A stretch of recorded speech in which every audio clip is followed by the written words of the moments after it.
بخل دا د انسان په نفس کې یو بیماری ده او چې کله د انسان د دې د اصلاح خیال نه او د دې د روغولو د جوړولو فکر یې نه نو دا زیاتیږي. که انسان د ځان نه دا ویستل غواړي نو لرې کېږي ډېر زر، او که د دې نه انسان غافل شي او د ځان نه دې ازاله ونه کړي نو دا وده کوي او دا ډېرېږي تر دې چې دا انسان بیا ډېر خطرناکی درجی سر بخیل شي. امام عبدالرحمن ابن الجوزی رحمت الله علیه کتاب لیکلی دی کتاب البخلا او پاغی کې ډېر عجیب واقعات د انسانی بخلی ذکر کړی دي. مونږ تاسو په خپل اصطلاح کې بخیل مختلف مفهومو د پاره استعمالو او په شریعت کې بخیل دې ته ویلی شي چې یو سړی سره د مال دومره مینه پیدا شي چې د مال سره دومره مینه چې زکات نه ورکوي. د مال د مینې د وجې نه د الله حکم دته غیر اهم ښکاري. دغه شانتي سرسایه، قربانی یا د خیر نور اهم ذرایع چې دي یا د خیر کارونه په هغې کې مال لګول دته داسې د اهمیت لایق نه وي. دا بخلی دا بیا زیاتیږي تر دې پورې چې انسان په ځان باندې بیا ظالم شي. د سره مال وي دته سخت ضرورت دی، د جامې، د دارو، د علاج معالجې، د بسترې، د ښې کوټې کمرې، خو دی هغه مال نه لګوي،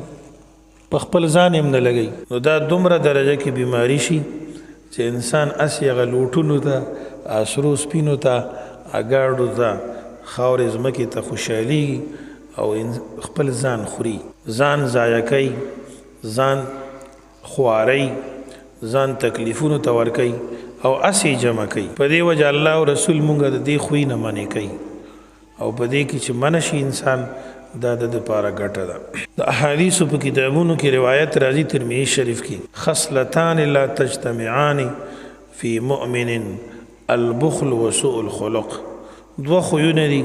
چې دا دواړه په مسلمان کې نه یو ځای کېږي.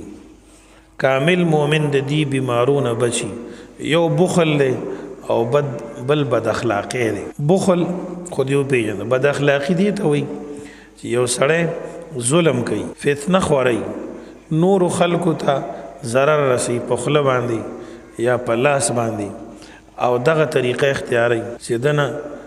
محله کې، په کلی کې، په گاوند کې، په کور کې خلق په تکلیف کې ولاړي. الله پاک دې دا بیماری زموږ او ستاسو نه لرې وفرمایي. بد اخلاقي دې ته نه وایي چې یو سړی په اصولو ژوند تېروي، د ځان حفاظت کوي، د ځان د ژوند تېرولو څو اصول مقرر کړي. یو د عوامو سوچي، یو سړی خپل کار سره کار لري، بې ځایه ځای کې کیني نه، بې ځایه وخت نه تېروي، وایي دا کبرجن دی چا سره کینی پاسی نه، دا ښه سړی دی، دا اعلی ترین درجه د ایمان باندې فایز ډیر کرته او وخت نه ضایع کوي. لارو کوڅو کې، حجرو کې بې ضرورته بې ټکونو کې نه کینی. دا خو د مؤمن صفت دی. دومره درجه کې چې چاله جنازې له نه ځي، د چا تپوس نه کوي، د یو مسلمان په درد کې نه شریکېږي، دا بیا عیب دی، دا بیا بدخویي ده. خو که داسې وي چې بې ضرورته کینی نه، ودرېږي نه،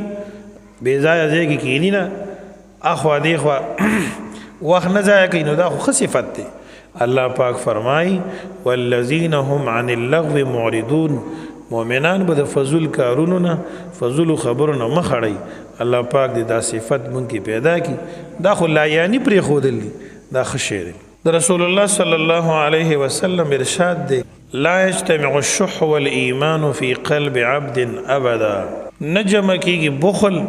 او ایمان په زړه د یو بنده کې همیشه دپاره. بخل دومره بد صفت دی،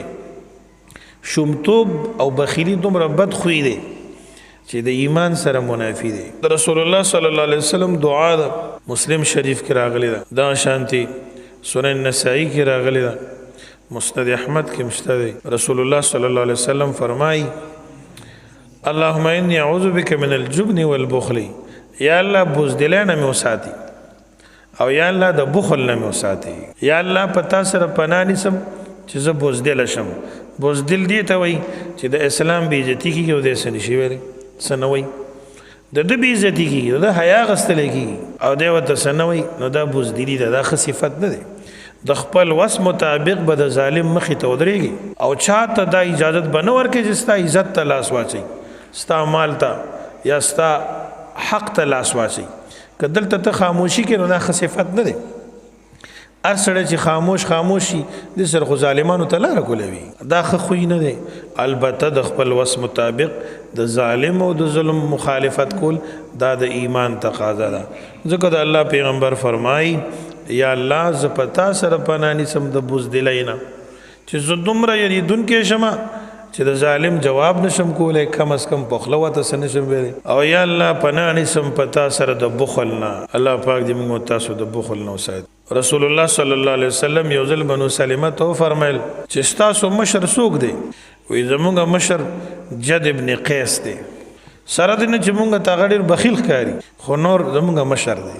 بخل پکې شته خو نور ښه سړی دی رسول الله صلی الله علیه وسلم وفرمیل د بخیلۍ نه بله لویه بیماري کومه ده چې بخل پکې دی نو دکې بیا بل کم ښه صفت راغی ستاسو مشر بشر ابن براء ابن معرور رضی الله عنه دی او جد ابن قیس ته مشر مو وایي چې دا ستاسو مشر دی ځکه دا خو بخیل دی نو په دې وجه بخل نه ځان ساتل پکار دی او بخل د ځان نه لرې کول پکار دی رسول الله صلی الله علیه وسلم فرمایي 3 بیماری دي چې هغه انسان تباه کوي یو بخل دی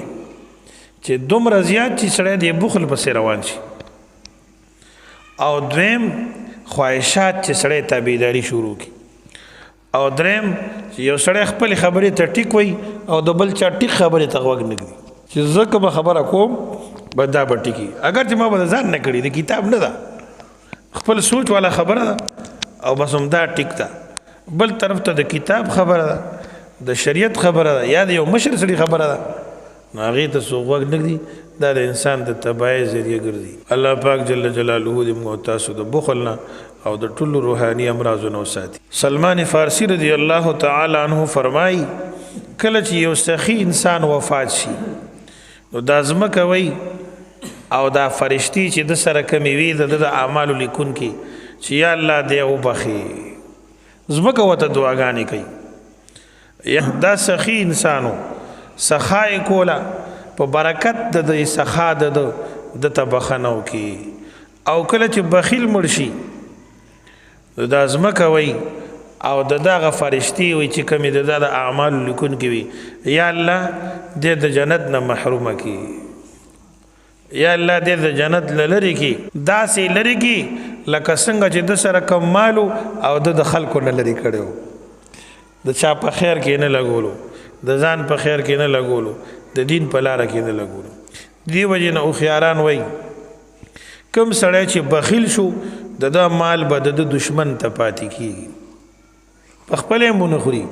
یو وخت به داسې راشي چې د ځاني دشمن ته به دا مال پاتې کېږي دې وجې نه بعضې هوښیارو خلک ویلي دي د یو چا صفت کوي وایي دا سړی زما په نظر کې ډېر بد راتلو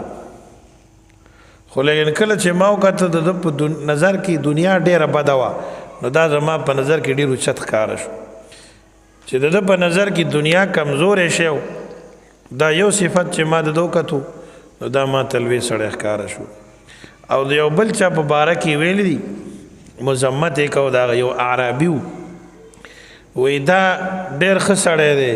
د ډېر بخل د وجې نه روجي نیسي دا ډېر ښه سړی دی خو بخل پکې دومره دی چې د ډېر شومتوب د وجې نه روجي نیسي او روژه ماتې په بې حیایۍ باندې کوي پوه شوې یعنی مطلب یې دا دی چې دا روژه به ته څه فایده ورکړي چې سړی روژه ونیسي او بې ادبي ما په زنا باندې روژه ماته کړي د دې اعرابي مطلب دا و چې دا انتهایي شوم دی د دې روژې مطلب هم دا دی چې زما څه خرچه ونشي د ثواب او د عبادت په نیت یې نه کوي مقصد دا دی چې بخل انتهایی بد خوی دی د انسان عباداتو تم ضرر رسی اخلاقو تم ضرر رسی گاونډ تم ضرر رسی رشتې تم ضرر رسی ورورولۍ تم ضرر رسی خپلولۍ تم ضرر رسی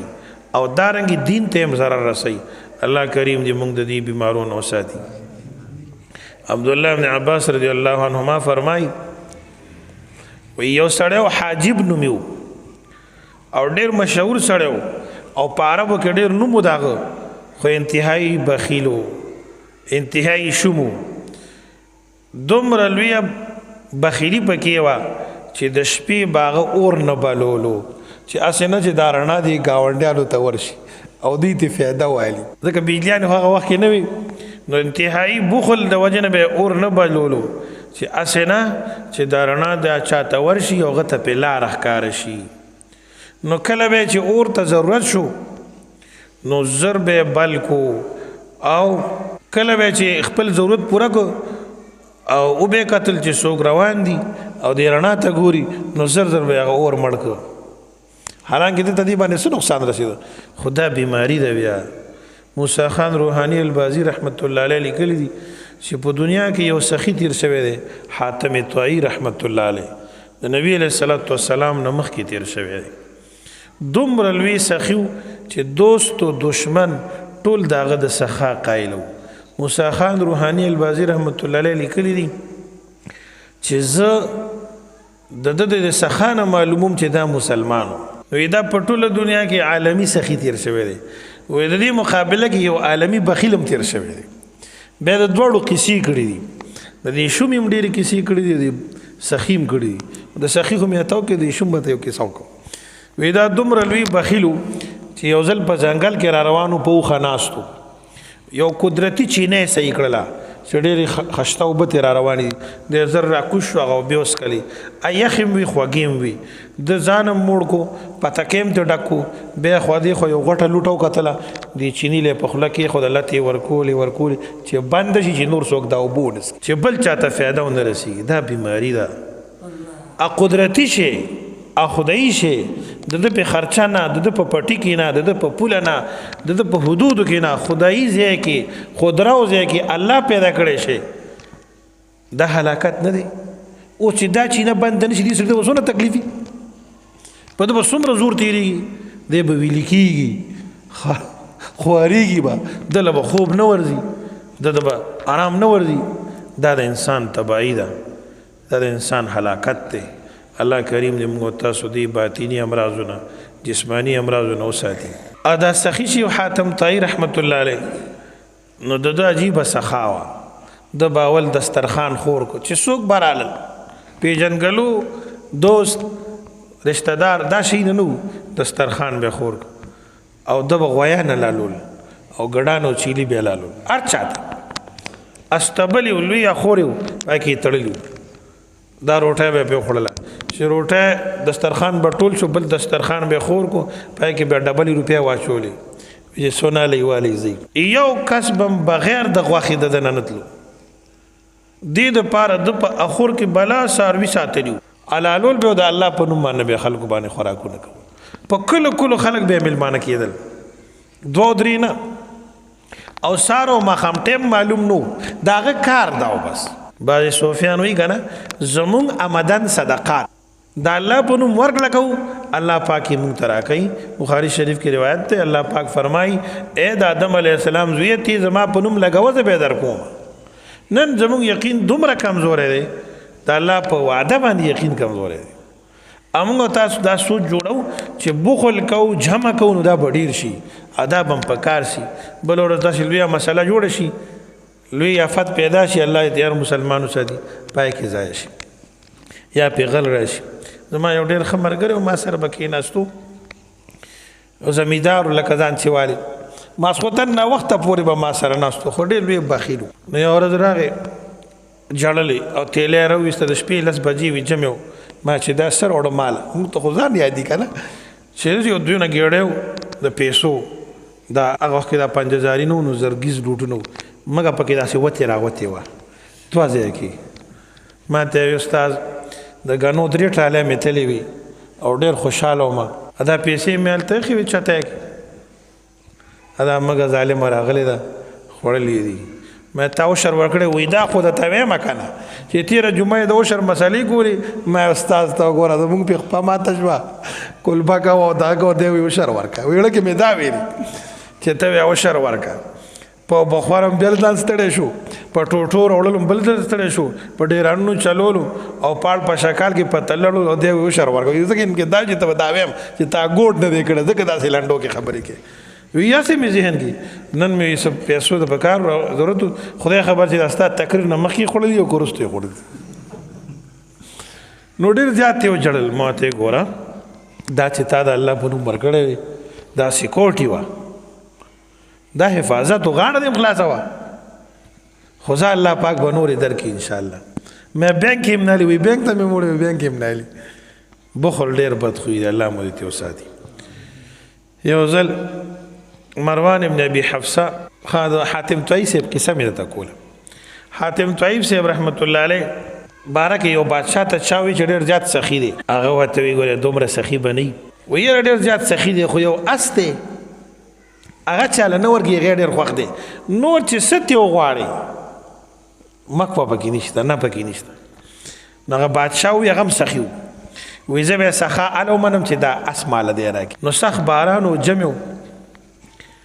د اس دا غوخه مخکنو متونو کې حلال و زنګ په امت کې مزین علما فقها اکثر وته حلال وي امام اعظم ابو حنیفه رحمت الله علیه وته مکروه وای نو شیخ صاحب فرمایل شیخ حسن جان صاحب رحمت الله علیه چې په هرات کې اسونه لالېږي او خلک یې غوخه خوري وی خوري د نسوار نه خو خده نسوار خلک خلی ته شي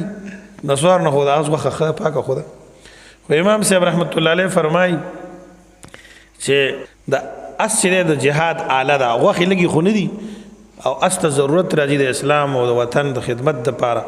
نو ډیر وخت کې دي ته ضرورت نو که اسون حلال شروع شي نو د مجاهد اعلی باندې د جهاد فی سبیل الله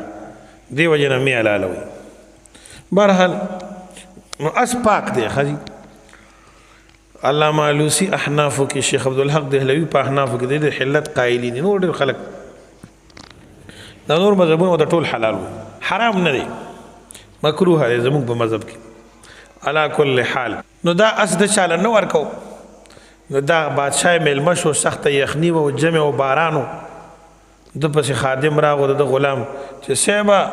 اخر خو تشوي د وفتکی کی باران شروع دی نور ساروی نه راوستي ایو استا اس پاتې د میلمان رااله سوق وی لالی کوي وته کم اس چې خوخو وی لالی کوي چې دا به غوخه لاړ نشي اس چې حلال کدي غوخه خوړه روټه خوړه وی خدمت وای سر راغلی وی تاسو سره یو است زما ډیر خوښ شوی دی وی غیر ال راک وتی دا الله بنده مخې نه بدی ویلو په اخر کې نور ساروی نو خو ما تعالی حلال کو هغه وی خامات غستم نو ولالکو ما وی چې زبد د امتحان لم پدې کې سخا او بخل به معلومم ما عمر چلوي سخی دی نو حاتم طائی رحمت الله علیه ډېر لوی سخی دی الله پاک جل جلاله دې موږ تاسو د بخل نو ساتي واخر دعوانا الحمد لله رب العالمین